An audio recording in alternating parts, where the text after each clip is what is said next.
अस्सलामुअलैकुम and welcome. This is Imtiaz Malik और यहाँ पर मैं आपके साथ डिस्कस करूँगा mock test third on statistics for finance account assistant. इससे पहले भी मैंने कुछ टेस्ट अपलोड कर रखे हैं which includes economics, science, statistics and computer. If you are interested you may watch them as well. तो चलिए हम इस टेस्ट को शुरू करते हैं। Question number 1, while calculating the index number using Paschen's price index, which one of the following is taken as weight?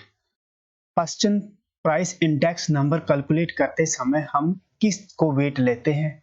Current year price, current year quantity, base year quantity और base year price. देखो जो Paschen's price index है ना, ये कुछ ऐसा होता है, समीशन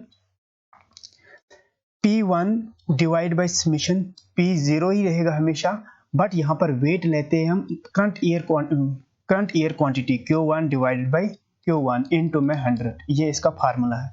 तो यहाँ पर हम करंट ईयर क्वांटिटी को एज अ वेट लेते हैं, तो इसका सही आंसर आएगा बी, ठीक है ना। बट लेस पीएस के केस में हम बेस ईयर क्वांटिटी को लेते हैं। लेस पीएस का फार्मूला क्या है? Summation P1 upon summation P0। देखो P1 बाई P0 हमेशा रहेगा, लेकिन अब लेस पीएस के केस में हम वेट क्या लेते हैं? Q0 इनटू में 100, ठीक है ना। वहां पर हम बेस ईयर क्वांटिटी को लेते हैं एज अ वेट, बट पास्चन्स के केस में हम करंट ईयर क्वांटिटी को लेते हैं एज अ वेट। तो सही आंसर आएगा B. Question number 2, which of the following is a characteristic of secondary data? इनमें से सेकेंडरी डाटा की कैरेक्टरिस्टिक्स बोलनी है। ऑप्शन से आपके पास shows original information usually contain error due to rounding, approximation, etc., collection by sending questionnaires, all of these।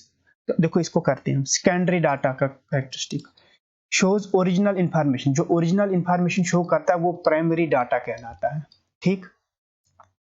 Usually contains error due to rounding, approximation etcetera, yes ये secondary data की characteristic है, क्योंकि secondary data एक बहुत round, उसमें errors भी हो सकते हैं, वहां पर राउंडिंग ऑफ वगैरह किया होता है, अप्रॉक्सीमेशन वगैरह अप्लाई किया होता है, क्योंकि वो आपने खुद नहीं कलेक्ट किया है ना, वो किसी दूसरे ने कलेक्ट किया अपने मतलब के लिए।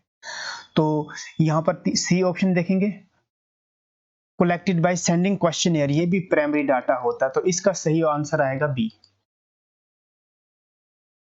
Question number 3, which of the following is a system of tabulation of data? Tabulation of data इनमें से कौन सा उसका एक सिस्टम है?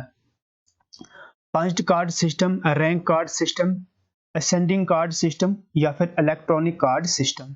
इसका सही आंसर है पंच्ड कार्ड सिस्टम। ये पंच्ड कार्ड सिस्टम एक मैकेनिकल सिस्टम होता है, एक मैकेनिकल सिस्टम होता है। ये यूज कब होता है? जब हमें लार्ज स्केल सर्वे करना होता है, ठीक है। सही answer option A. Question number 4, two phases in which 2011 census in India was conducted were? क्या बोल रहा है कि 2011 का जो ये सेंसस है इसको दो फेजेस में कंडक्ट किया था, और वो दो फेजेस कौन कौन से थे? ऑप्शन है आपको, population enumeration and caste enumeration, sample survey and population enumeration, house listening and population enumeration, religious enumeration and house listening. तो इसमें जो दो फेजेस में कंडक्ट किया था वो था हाउस लिसनिंग और पॉपुलेशन इन्यूमरेशन। पहला फेज था हाउस लिस्टिंग और दूसरा था पॉपुलेशन इन्यूमरेशन। तो सही आंसर है option C. Question number 5, what will be the infant mortality rate in a population in which the number of live births in a given year equals to 10 million and the number of infant deaths is equal to 2,30,000? देखो आपको क्या निकालना है इसमें से? Infant mortality rate. Infant mortality rate वो rate होते हैं जिसमें मतलब एक साल के अंदर कितने बच्चों की डेथ हुई है। इन्फेंट मार्टिलिटी रेट के लिए देखो यहाँ पर जो डेथ हुई है एक साल के अंदर वो डिवाइड बाय टोटल बर्थ कितनी हुई, लाइव बर्थ, और इनटू में करते हैं कितना, 1000। ये इसका फार्मूला है। अब देखो डेथ्स कितनी हुई है, इन्फेंट डेथ्स हुई है 2,30,000। Total number of live births कितनी हुई है? 10 मिलियन। 10 मिलियन मतलब 10 के साथ मिलियन का मीन होता है 6 जीरो लगाना। ये 10 उसके बाद कितने जीरो लगाओ आप? मिलियन है तो 6 जीरो, 1 2 3 4 5 6, और अब मल्टीप्लाई करो किससे? 1000 से। अब देखो ये 3 जीरो इस 3 जीरो ने काटने हैं, और उसके बाद 1 2 3 4 जीरो है ये, और इसके भी 4 जीरो, ये 4 जीरो और ये 4 जीरो कैंसिल हो जाएंगे, बाकी क्या बचेगा? 23। तो इन्फेंट डेथ रेट आपका इन्फेंट मॉर्टेलिटी रेट आपका कितना आएगा? 23 आएगा। ऑप्शन डी इसका सही आंसर आएगा। Question number 6, which means of central tendency is used most frequently. जैसे सेंट्रल टेंडेंसी होते हैं, मीन, मोड, क्वार्टाइल होता है, ठीक है ना, उनमें से सबसे ज्यादा कौन सा कॉमनली यूज करते हैं लोग? तो सबसे ज्यादा तो मीन यूज करते हैं हम, ठीक है ना, मीन सबसे ज्यादा यूज करते हैं। मीन का फार्मूला क्या होता है? जैसे suppose x1 plus x2 plus x3 up to so on, suppose last term है xn, तो डिवाइड बाई n, ये मीन का जनरल फार्मूला होता है। Question number 7, what is the relation between the two attributes a and b given a is equal to 50, b equals to 70, n equals to 100 and ab equals to 44? independent, positive association, negative association या none?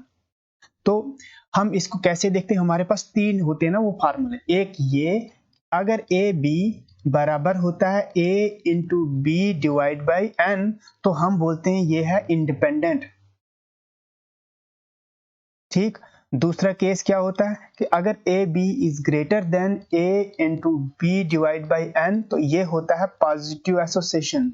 और तीसरा case क्या है? If A B is less than a into B divide by n, तो ये होता है negative association. अब देखेंगे यहाँ पर जरा क्या बनता है। ए बी तो दिया हुआ है 44, हम निकालेंगे ये a into B divide by n, मतलब a into B divide by n को कैलकुलेट करना है। a कितना है? 50 है, b कितना है? 70 है, और n कितना है? 100 है, यही है ना। अब देखो ये जीरो ये जीरो ये जीरो ये जीरो कैंसिल, तो ये कितना है? 7 5 35। मींस देखो ए बी कितना है? 44 है, ए बी हमारा 44 है, और A B divide by N 35 है, मतलब इसके केस में A B is greater than, क्योंकि ये तो बड़ा है किससे? इससे, A into B divide by N से। तो जब ये ग्रेटर देन होता है तो कौन सा रिलेशन होता है हमारा? पॉजिटिव एसोसिएशन होता है। तो पॉजिटिव एसोसिएशन, ऑप्शन बी इसका सही आंसर है।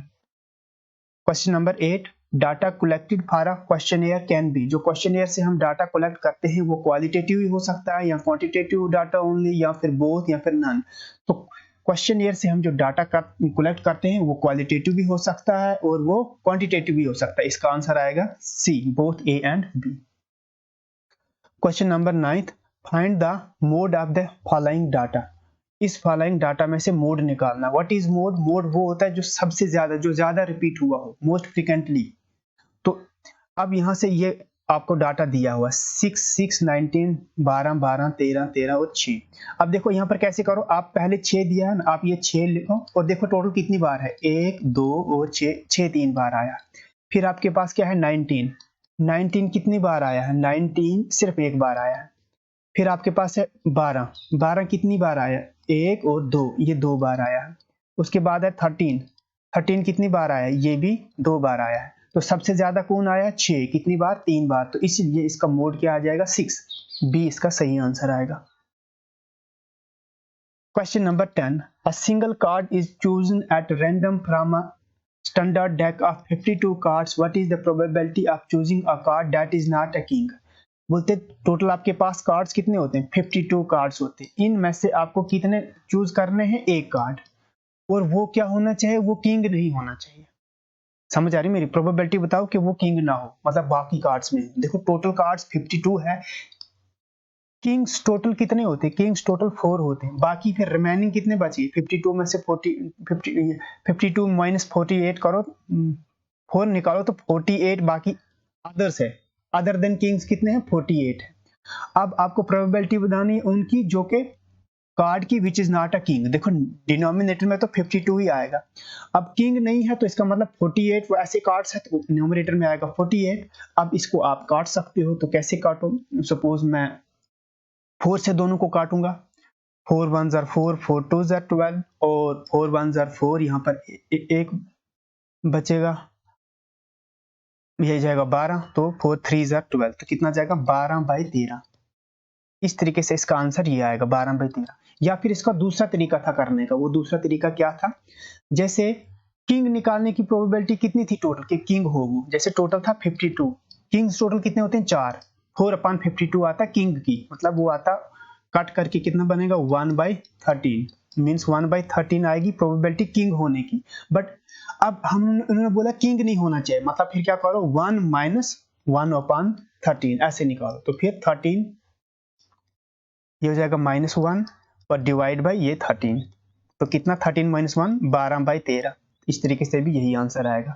तो ये रहे 10 क्वेश्चन जो मैंने आपके साथ डिस्कस किए। एट द एंड मैं कहना चाहूंगा, अगर आप नए हो और अभी तक चैनल सब्सक्राइब नहीं किया है तो चैनल को सब्सक्राइब कीजिए, और साथ ही साथ अगर आप मेरे साथ टेलीग्राम या फिर इंस्टाग्राम पे जुड़ना चाहते हो तो आपको लिंक डिस्क्रिप्शन बॉक्स में मिल जाएगा।